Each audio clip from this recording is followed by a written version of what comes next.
it's it's an immense challenge to be a parent of or raising men essentially in South Africa, which has an endemic, well, a legacy of violence at a humanity level that I think has been internalized and is being expressed in an immense gender war, a graphic war between men and women of one dimension or another.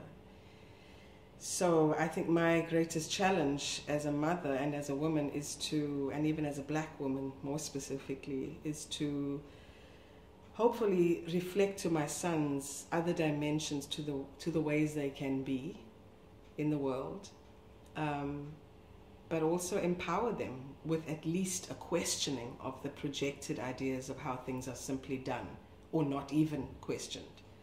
Because it's that unconscious imbibing of how things just work between men and women all around them, learning from our living examples. That is where I think the most critical learnings happen. If we can recognize as parents that, or even as adults, that we are walking schools for the next generation of men and women, we have to self-reflect about what we have inherited consciously and unconsciously and what we are perpetuating consciously and unconsciously. And I still see it playing out in terms of racism, gender, cultural superiority, inferiority, whatever the issue is.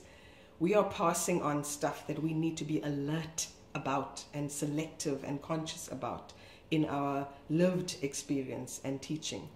Because the children are not listening to us in the ways that we think that they would learn and listen.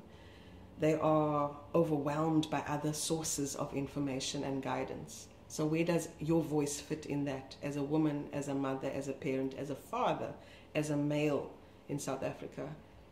It's very challenging.